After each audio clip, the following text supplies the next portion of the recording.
All right, hey, it's Charlie at Charlie's Flybox, and today I'm going to tie you a little something called a bonefish junk. I have been thinking about spring break and the Bahamas, and realized that the bonefish junk was not on our website. This is a bonefish fly I came up with years ago for both South Andros and Grand Bahama, and sort of uniquely that it is a large fly that is lightweight. Which is what you generally like in the Bahamas, is a big fly but not very heavy, and obviously some color takeoffs from the good old gotcha. But this is a fly I fished sort of all over, including Belize, where everybody says it's way too big. But gosh, the bonefish didn't seem to mind, and we've even caught permit on it. And when I say we, I mean people I know, because I have not caught a permit on it yet, but I know guys who have. At any rate, there you go. I'm going to whip one of these up for you.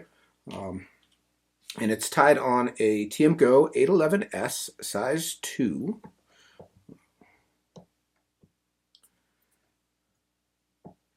And I realize our hook is a little off center. Let me just get our focus set up here a little better. Our hook's a little off center because I'm accommodating the length of the finished fly. Yeah, I think this will be good. So I'm going to start with some 140 Denier fluorescent fire orange UTC thread. Regular fluorescent orange will work also, but you do want a bright colored thread. I've tied these with pink thread, shell pink thread also. I'm going to start that thread just behind the eye and dress the hook to about midpoint, and then back up to the eye again. And then I'm going to back off of the eye a little bit longer than you probably feel is necessary. I want to leave a sort of a long head on this fly. I'm going to tie in a set of large size bead chain eyes, stainless steel ideally, and I'm just tying these in with X wraps, 6 or 8 one direction, 6 or 8 the other direction, back and forth a few times. Get those anchored in good and tight, and a few parachute wraps around the base of the wing just to anchor everything. And then I want to make sure that those are square on the hook, and you can, if you got it handy, and I'll try not to end up with this all over my fingers, a little shot of super glue on there doesn't hurt either. So from that point, I'm going to dress the hook all the way back to the bend, and maybe even slightly down around the bend, just a bit. And I'm going to come back up to just past the hook point. So pretty simple, straightforward so far. So now I'm going to take some super floss, and I've got 1 strand of tan and 1 strand of pink. And we want fairly long ones here. And I'm going to take these and fold them over the thread. And I'm going to lay them on top of the hook and wrap back over. And if you kind of stretch them as you go, that'll keep the bulk down there. So we've got 4 of those hanging out the back, and they're fairly long for right now. The next thing I'm going to do is I'm going to take some flat diamond braid, pearl colored flat diamond braid, and I'm going to bring my thread back up to the eyes, and I'm going to tie this long strand, it's at least twice, maybe 2-3 times a hook shank. I'm going to tie this in at the center of its length and fold it over, and you can see how those ends are not exactly even. That's not a big deal. That's actually desirable. I'm going to wrap back over this to the bend as well. And then I'll take my dubbing brush and just sort of brush down that, and that'll shred that diamond braid into a nice little flashy tail like so. And then I like to take a long pair of scissors and kind of cut this at an angle, kind of taper it a bit like so, so it's not quite so square. Brush that out a bit, and then this fly was sort of a conglomeration of a bunch of different flies, trying to put all the best pieces of a bunch of different flies into one thing that I could count on. So I'm going to put a hot spot on this, and I'm going to use just regular conventional old school egg yarn. And this is, what color is this? This is fire orange, so orange or fire orange. And I'm just going to take a chunk of this. You can see I'm going to kind of separate out a chunk like so. And then take that chunk and just sort of rag the ends up. I don't want them square. And I'll bump my thread back a bit and fold this in half, like so. And I'll kind of get my measurement. I want this to extend about halfway up that diamond braid. So I'm going to wrap over that all the way up to the base of the bend, and I'll cut that extra bit out. So just a little hot spot there on top, which will ultimately be the bottom.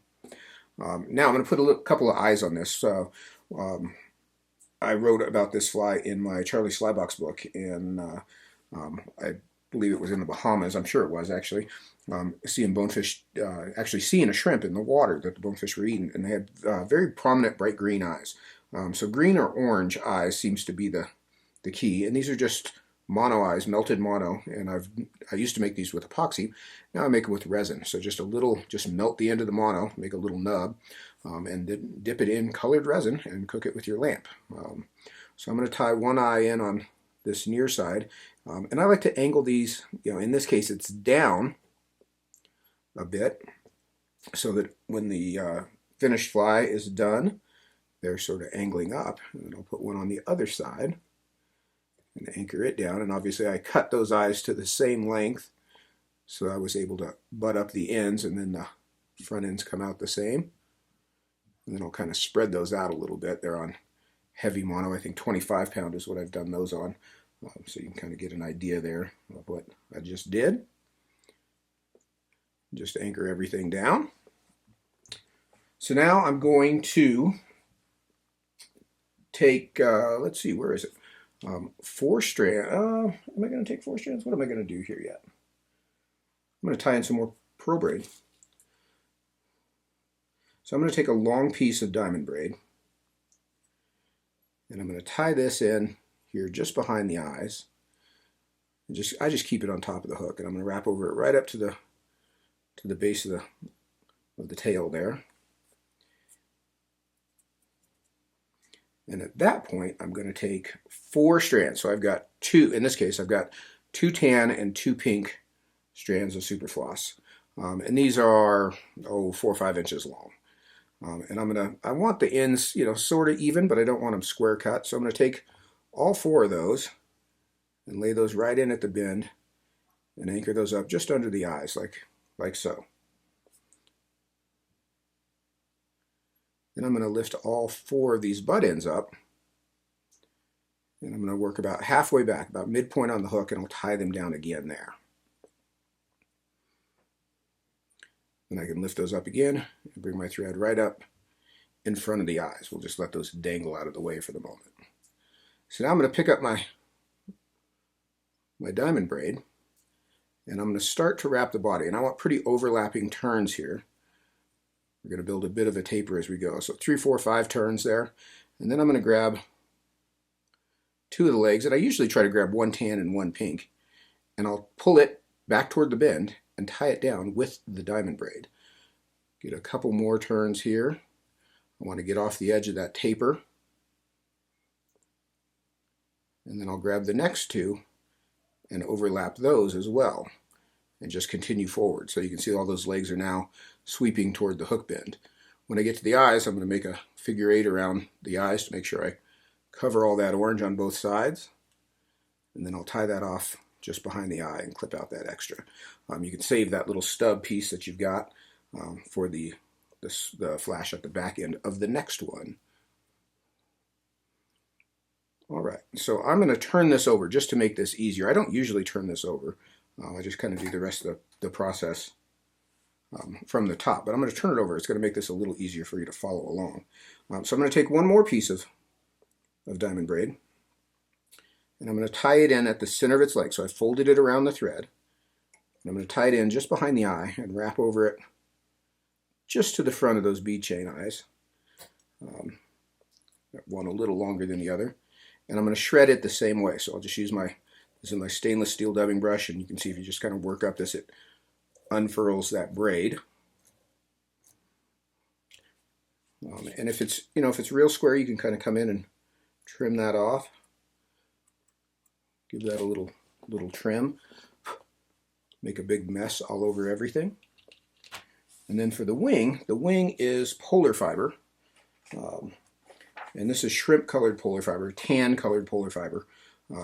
It's labeled shrimp when you buy it, but tan is really what the color is. It's kind of a cream color. So I'm going to take a pretty good bundle of this,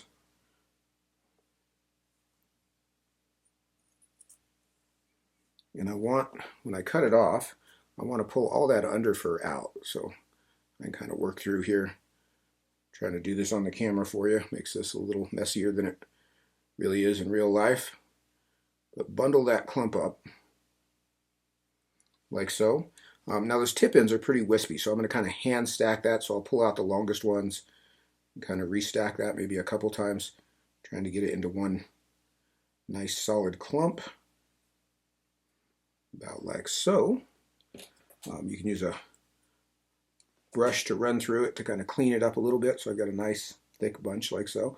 And I do like a fairly thick bunch. Like I say, I want this fly, this is a big fly, but I don't want it to plummet, so that heavy wing contributes to it sinking slowly.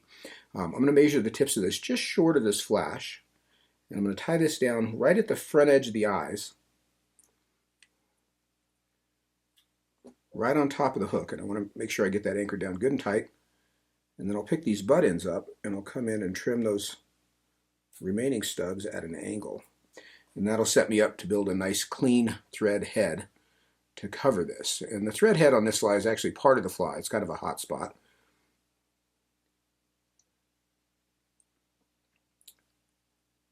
People think I'm kidding when I say I like a fly with a hot spot, bonefish fly with a hot spot on her, a little bit of bright on there somewhere, because I can see it, and it's true. When you're throwing this on a white sand flat, it's actually amazing how much that little orange thread head shows up. I'm going to bring this up just a bit, kind of try to get you a little better focus there. Let's see. Sorry if that was out of focus for a minute. And then I'll whip finish.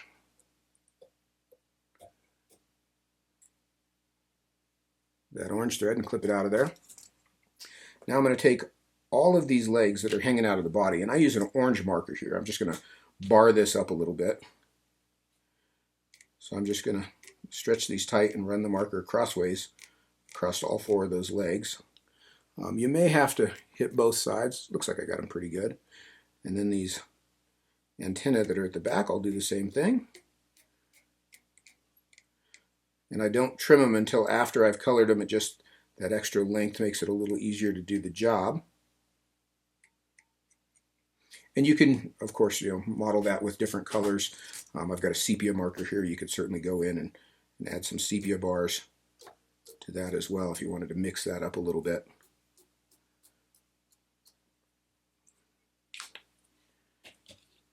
And then I'll grab all four of these legs, and I kind of cut them at an angle, kind of let them lay at an angle. And I'll cut those. I'm going to color the wing before I trim these antennas, because I'll show you how to do that as well. But when I color the wing, I'm just going to use, this is a Prismacolor sepia marker. And I'm not sure if they make these anymore. These have been hard to find. It's sort of a grayish brown. It's not Sharpie brown. Sharpie brown is really red, so it's that you don't want a Sharpie. But a sepia is sort of a grayish brown. And I'm going to bar this wing up just by pulling it tight and running the marker across it. And I'll make sure I get down both sides just to kind of finish those bars off.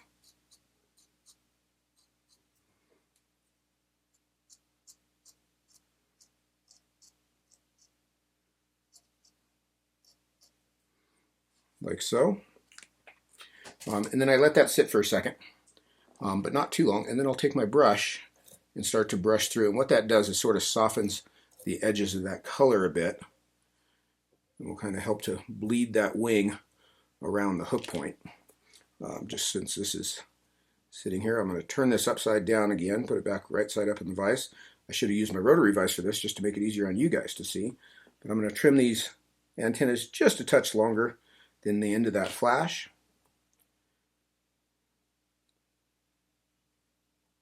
I'm going to put a little shot of head cement here on this thread head. Of course, you could use resin here, but I do like head cement because it sinks in.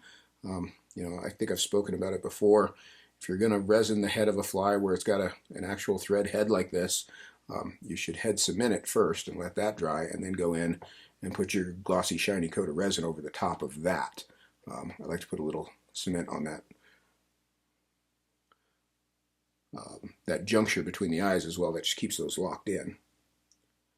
The head cement will sink in and dry and solidify, and then if you want a big shiny head over the top of that, you can go in and do that. Now, one thing I do Sorry to keep turning this upside down for you, but I want you to see what I'm doing. Let me bring this down a bit again.